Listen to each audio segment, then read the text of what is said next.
राधा स्वामी दयाल की दया, राधा स्वामी सहाय, राधा स्वामी। प्यारी साध संगत जियों, थोड़ा धैर्य रखो, चिंता की बात नहीं, हवा चलेगी। पंखे भी सब आपके रखे जाएंगे, आराम से बैठ के अपनी जगह पे शांति से बैठोगे, कोई चिंता वाली बात नहीं, समझौता है अपना। ये मालिक अपनी बात में दखल नहीं देता। अपना काम हो तो शायद गलती होगी, लेकिन जहां प्रभु के गुणगान, नेक काम, समाज कल्याण, भलाई के काम जहां होंगे, वहां तो परमात्मा स्वयं आके सहायता करते हैं। वो किसी प्रकार की रुकावट पैदा नहीं करते।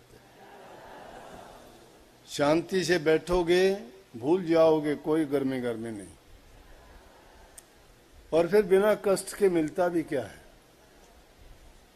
कभी ये गर्मी उन लोगों को तो लगेगी जो एसी में सोने वाले, बैठने वाले, और जो हम जैसे यूं धूप, गर्मी, सर्दी सब बर्दाश्त कर लेते, उनके लिए ये चीज मायने नहीं रखती। फिर आपके महसूस करने पे बहुत ज्यादा है। हम हर चीज को महसूस कर लेते हैं।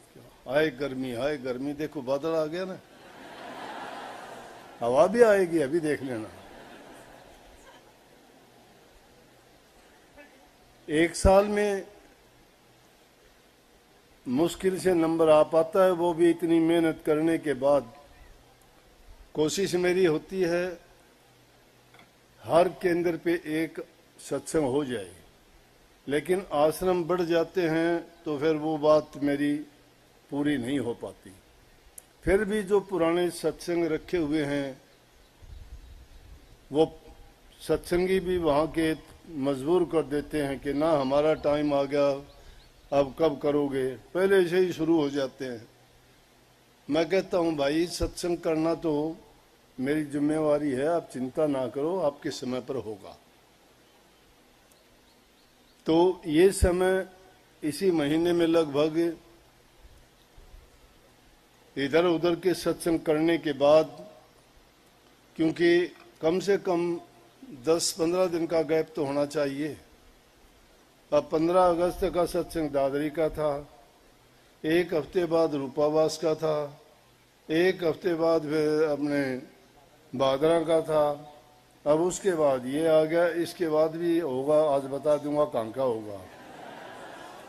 कबीर साहब की वाणी थी कि इसको मन को किस तरह से लगाया जाए। बात तो बारी है, समझाने का पूरा प्रयास किया है।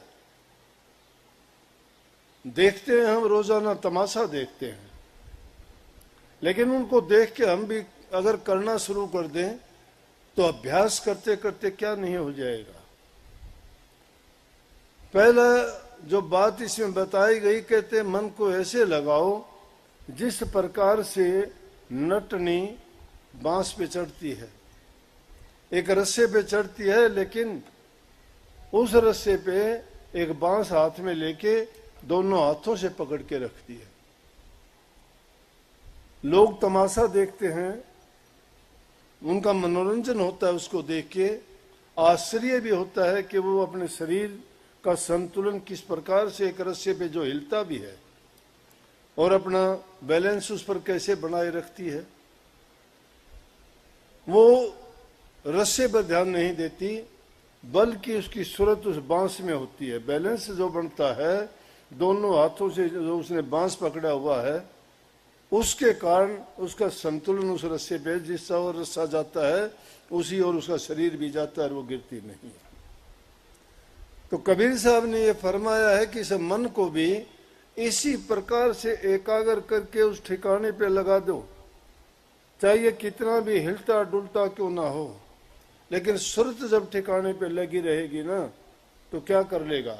इसीलिए दूसरी जगह इसी बात को सिद्ध करने के लिए कबीर साहब ने कहा कि मन जा तो जान दे, और गए के राख शरीर, बिन चिल्ले चढ़े कमान के कैसे लगे तीर। कि मन अगर तुम्हारा जाता है तो जाने दीजिए ना। कहां जाएगा? मन को जाने का ठिकाना कहां है?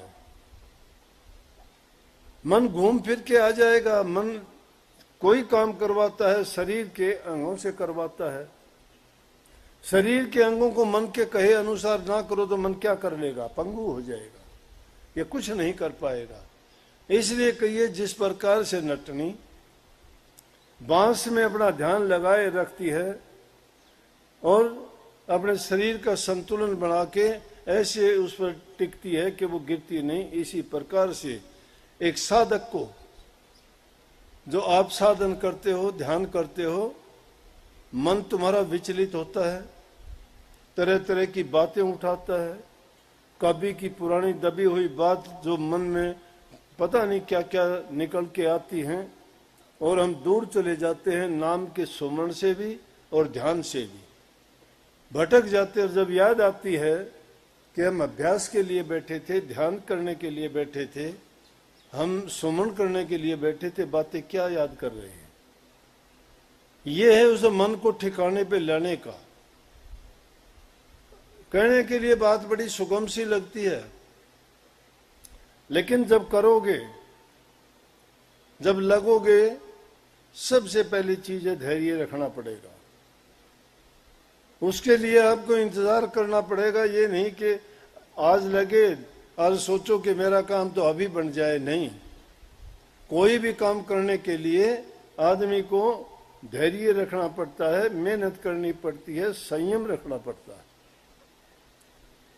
एक आदमी आया मेरे पास, अभी बैठे थे जब सत्संग करने के लिए, बोला कि काफी देर होगी, बड़ी मुश्किल से जो है दर्शन हुए, बड़ा परेशानी हुई।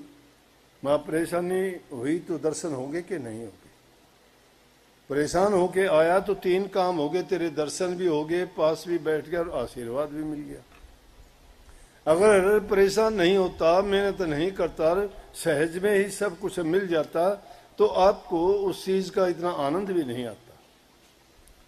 इंसान को जब मेहनत करके, परिश्रम करके जो चीज हासिल होती है, वो उसकी कीमत और कदर को समझता और जानता है कि उसने चीज कैसे प्राप्त की है।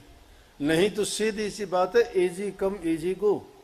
जो चीज तुम्हें आसानी से मिलती है वो आसानी से चली भी जाती है, छूट जाती है।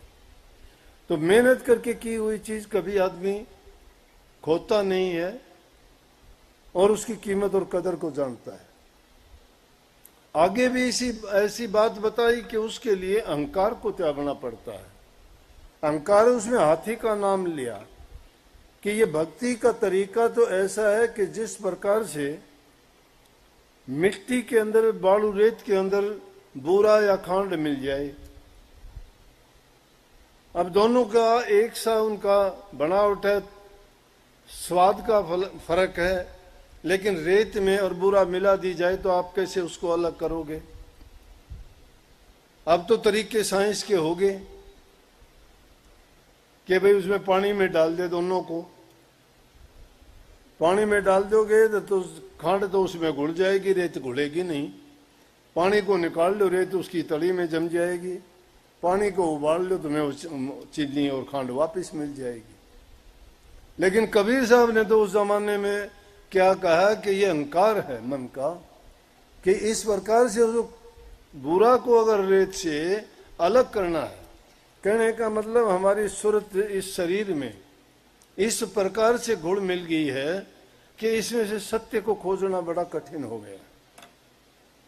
और मन उस हाथी की तरह से बड़ा मगरूर है, बड़ा अभिमानी है, और जहां अभिमान है वहां इंसान हमेशा मार खाता है, मिलता नहीं है।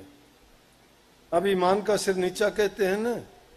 लेकिन कोई भी चीज आदमी नरमी से करता है, प्यार से करता है, दीनता से करता है, तो उसको तकलीफ भी ज्यादा नहीं होती और उसका काम भी बढ़ जाता है, सफलता भी उसको मिलती है।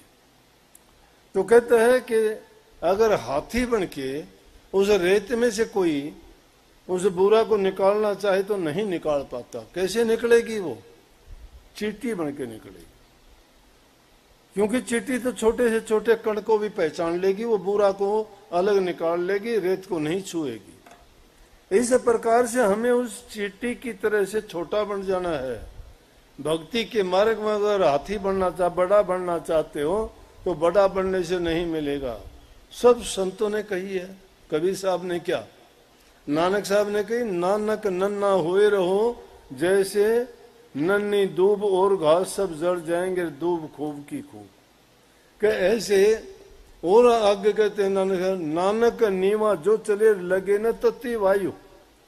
जो इंसान नीचा होके चलता है, जो निर्बल मानता है, अपने आप को हीन मानता है, वो इंसान, उसको कभी ताती हवा नहीं लगती, कष्ट नहीं सहने पड़ते।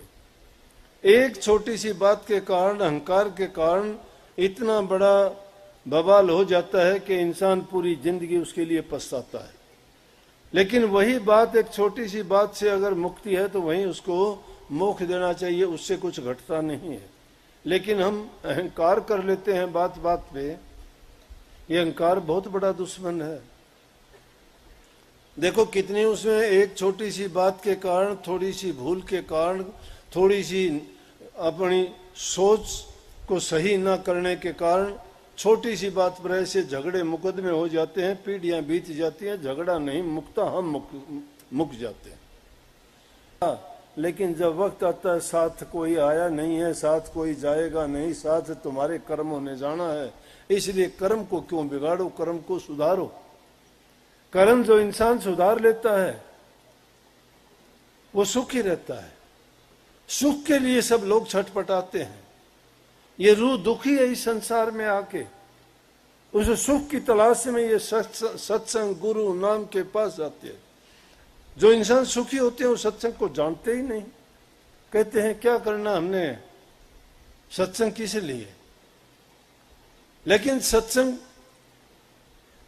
दुखी हो, जिस प्रकार से रोगी आदमी दवाई लेने से ठीक हो जाता है, उसी प्रकार से इंसान अपने दुख और कष्टों से बचना चाहता है तो प्रभु के नाम से वो ऐसी दवा है जिससे तीनों रोग कटते हैं, देहिक, देविक और आदि भौतिक।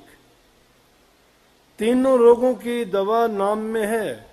नहीं तो अलग अलग चीज, शरीर का रोग है तो आपको कुछ और लेना पड़ेगा, मन का रोग है तो मनोचिकित्सक के पास जाना पड़ेगा, अगर मानसिक है तो मनोचिकित्सक के पास, शारीरिक है तो उसको, आध्यात्मिक है तो किसी गुरु के पास। लेकिन आपको अगर एक नाम रूपी औषधि मिल जाए तो सभी रोगों की दवा है, क्योंकि उसे सब समझ आ जाती है।